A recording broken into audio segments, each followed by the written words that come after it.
So the only reason why 8-year-old me would be in the cereal aisle at 5 p.m. on a Friday night and jazzed out of my mind, because I'm about to have a weekend with Grandma and Grandpa. Now you understand, being the fourth born of 11 kids, getting to pick your own cereal, and not only your own cereal, but a sugar cereal. When your mom is like a granola and natural peanut butter in the 5-gallon bucket that you have to mix with like a drill. Every time I did a sleepover at Grandma and Grandpa's, I got to pick my own cereal, and it could be anything, and we didn't have to tell Mom. And so I was in the checkout with Grandma, and I had my Frosted Flakes, and that would have been enough. The fact that I was gonna wake up in the morning on the couch in their den, and I was gonna turn on the TV, and I had TV, and I was gonna watch cartoons, and I could watch cartoons, and all of that was great. That was expected. But that Saturday, my grandfather was gonna teach me how to shoot. My grandfather was a Golden Gloves boxer. He was a race car driver, a professional race car driver. In his garage, he had one of the old, like, no roll cage, everyone died but the guy that won, like, race cars. Like, he was a hunter. He had 3 deer heads in his house, like mounted on the walls. They lived on a lake, and he was a fisherman, and he could do everything. And he was gonna teach me how to shoot. And I was pumped. I woke up early, I ate the whole box of cereal, I was ready when he came down the stairs, and I watched him drink coffee out of the percolator, and we went to one of his friends' house. And my grandpa's friends are all people like him. They're all like 40-year retirees of plumbers and steam fitters. They drive trucks, but not douchey ones. Like they are like the salt of the earth. We farmed and worked, and we have, hemorrhoids, and we don't brag. Like, and I was the only kid there. I was like 8 years old, and I'm jazzed on sugar, and I am so nervous as he puts the actual shotgun into my hands. And I mean, I watched Red Dawn. I've got the basic idea. I saw Patrick Swayze do it. And so I think I'm doing it right as I kneel down and I hold it about an inch in front of my shoulder, and I'm kind of looking down and when I shoot, it knocks me all the way over onto my back. The gun goes across the gravel. His friends all duck. And I burst into tears and run to his truck. And after about 20 minutes, he comes and gets in without saying a word. And he was like, "That's okay. It's like that sometimes." And we drove back to his house, and I was devastated. I was so let down. It was like a moment to shine with like Grandpa. And so I did what the only thing left to do in the afternoon. I went down to the lake on the little dock, and I was fishing. And I was okay at fishing for bluegill. I've got a cane pole, and I'm fishing for bluegill. And Grandpa's mowing the grass.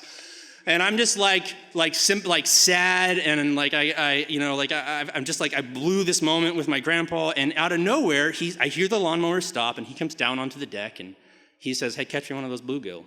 And I'm like, "Oh!" And here's this dough ball. I put it on the hook, and 5 seconds flat, I can catch a bluegill. I'm 8 years old. I'm good at this. And he pulls out this case, and he sets it down, and he unzips it, and he pulls out a knife. This big, long knife with a heavy black handle. And I'm standing there holding the bluegill, not totally sure what's about to happen. And he takes the bluegill from me, and he sets it down. And I'm like, I catch a bluegill goes back in the water. I'll probably catch him later. We're like basically playing tag. And he puts the bluegill on the deck, and he goes, wham! And there's just blood, and it's a dead bluegill. And I didn't scream, but I almost screamed. And he starts cutting it into strips. Just cuts it into strips like a crazy person. And he cuts it into cubes. And he puts a big cube of it on my cane pole, and he makes it way deeper than I ever do, and he drops it into the water, and he says, "Come get me." And so I'm sitting there holding this, and no bluegill are coming for their buddy, and I'm just watching it, not totally sure what's about to happen. And after about 15 minutes, I see these big dark shadows coming down the inlet. And these blue catfish know what's up. They know what's up because they've been doing this with my grandpa for decades probably. And they comes right up to the dock, and one eye floats out of the water, I swear to God, and looks at me, and he's like, huh, and goes back down. And I am shaking, and the lawnmower is running, and I'm like, "Just keep going, buddy. Don't stop for me." And he goes down the inlet, and for a minute I think I'm safe, and he doubles back, and I just watch him go down into the moss And for like 3 seconds, nothing happens. And then, whoom, and it goes. And I'm tall now. I was not that big. And he's like pulling me to the edge of the deck, and I am screaming for my grandfather. I'm like, Grandpa! Grandpa! And he doesn't hear me. And I am locked into a fight with Moby Dick. And he's like for revenge. And like my palms are sweating. This little cane pole is bent in half and sliding out of my hands. And I'm just like, I can't lose. If I lose this pole, I will have to like run away. I will have to get in this boat and like go down the end to somebody else and find a new like grandparents. And at last, like I hear the lawnmower stop, and I'm like, Grandpa, Grandpa! And he like comes down and he like takes the pole from me and just like old man strength wrenches this like blue cat in and pulls it up out of the water. And he's like, here, take this. And I'm like, I put my hand where his hand is, and I get it on the lip, and I'm holding it, and he's like, and he steps back and reaches into the black bag. He's got a little Polaroid camera, a little back bag, and he's like, hold that up.